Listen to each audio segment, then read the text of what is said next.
पळती चांगली. हा. नमस्कार, मी शिवाजी मधुकर सिंगणे, मुक्काम पोस्ट देऊळगावमही, तालुका देऊळगाव, राजा जिल्हा बुलढाणा येथील रहिवासी असून मी सहाय्यक कृषी अधिकारी पदावर तालुका कृषी अधिकारी कार्यालय देऊळगाव राजा येथे कार्यरत आहे.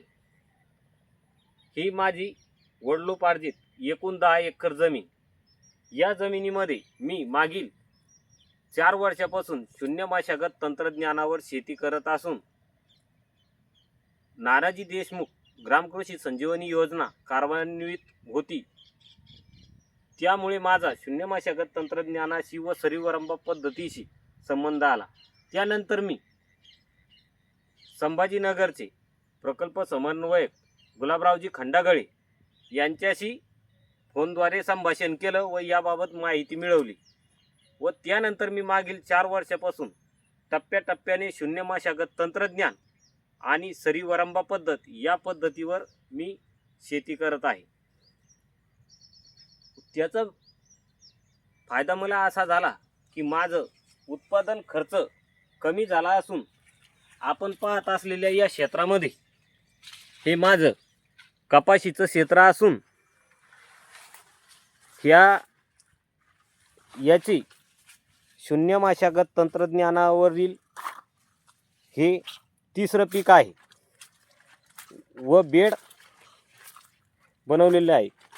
मागील वर्षी पहिल्याने सोयाबीन, नंतर ह्या क्षेत्रामध्ये गहू घेतला व त्यानंतर लगेच गहू काढल्यानंतर आपले 2 जून रोजी या कपाशीची लागवड केली. यामधील कुठल्याही प्रकारचा काडी कचरा वेचलेला नाही. काही क्षेत्रावर हे गहू होता आणि काही क्षेत्रावर ही मक्का होती. मक्काचं पाला पाचोळा व 10 कटे हे तसेच ठेवलेले आहेत. यामध्ये आता पूर्णतः ते कुजून चाललेले आहेत. या क्षेत्रामध्ये मी एकूण ह्या वर्षी 7 एकर सोयाबीन टोकन पद्धतीने लागवड केलेली आहे. महाबीजचा बीजोत्पादनाचा कार्यक्रम घेतलेला असून हे फुले संगम KDS 726 ही जात आहे. याची लागवड दिनांक 14 जून 2025 रोजी केलेली आहे.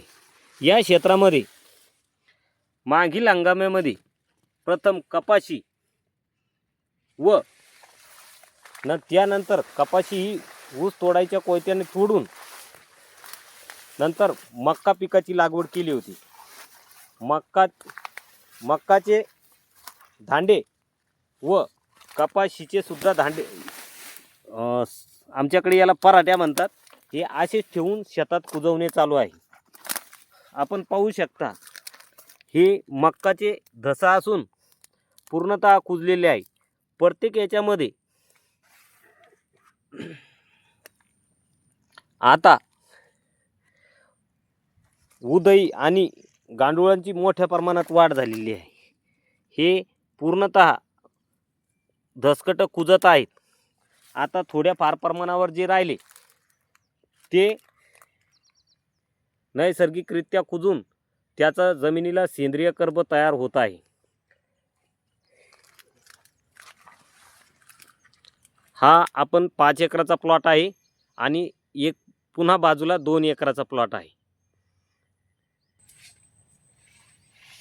सध्या सोयाबीनची अशी स्थिती असून अजूनही सोयाबीनची दुसरी फवारणी घेणे बाकी आहे. ही कपाशीमध्ये जमिनीमध्ये सेंद्रिय कर्ब वाढल्यामुळे त्याची रोग आणि कीटकांशी लढण्याची रोगप्रतिकार शक्ती वाढलेली असून 2 जून रोजी लावलेली ही 2 जून 2025 रोजी लावलेली कपाशी असून याला 13 जुलै रोजी या अगोदर एक साधी फवारणी केलेली असून आज दिनांक 30/8/2025 रोजी दुसरी फवारणी केलेली आहे. दिवसभर पावसाच्या सरीमागे सरी येत होत्या. आकाशसुद्धा डबडबलेलं आहे. त्यामुळे दिवसभरामध्ये फक्त हे 1.25 ते 1.5 एकराचं जे 2 बॅग कपाशीचं जे क्षेत्र आहे एवढंच फवारणी केल्या गेले. त्यामध्ये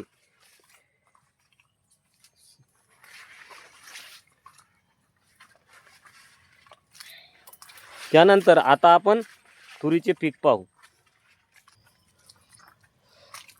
ही सदर तूर सलग असून ही जालना जिल्ह्यातील जालना जवळ असलेलं जे कृषी विज्ञान केंद्र आहे तिथून बदनापूर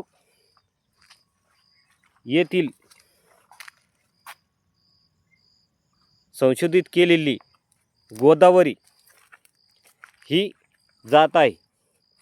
याचेही लागवडीनंतर 40 दिवसानंतर याचा शेडा खुडणी केलेली आहे. अशा प्रकारे आता वाढ झालेली आहे. हिची लागवड 10 जून 2025 रोजी केलेली आहे. यानंतर यामध्ये तणनाशकाची फवारणी केली आहे. मोठ्या प्रमाणावर तण झालं होतं. हे आपण पाहू शकता. मक्काचे पूर्णतः दांडे तसेच ह्या क्षेत्राला माझ्या हे सर्वात प्रथम क्षेत्र मी शून्य मशागत आणि सरीवारंबा पद्धतीवर आणलं होतं. या क्षेत्राला माझं आता हे याच्यामध्ये 6वं पीक आणि 4 वर्ष पूर्ण होऊन 5वं वर्ष चालू झालेलं आहे. या अशा प्रकारे सध्याची स्थिती आहे. एकदम आहे त्या स्थितीमध्ये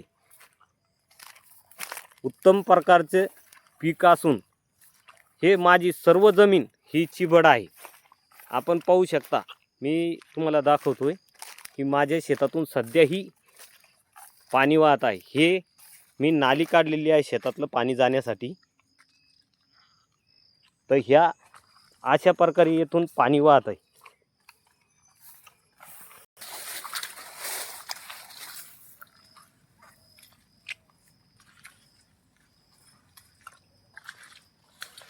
या प्रकारे पूर्णतः पाणी वाहत आहे. सोयाबीन ही सध्या स्थितीला या प्रकारची आहे. यामध्ये पूर्ण नियोजन हे आमच्या वेळोवेळी होणाऱ्या आढावा सभा, आमचे मार्गदर्शक बुलढाणा जिल्ह्याचे जिल्हा अधीक्षक कृषी अधिकारी श्री डगे सर, आमचे कर्मचारी सहकारी कर्मचारी यांच्या मार्गदर्शनाखाली पूर्णतः हे नियोजन करतो.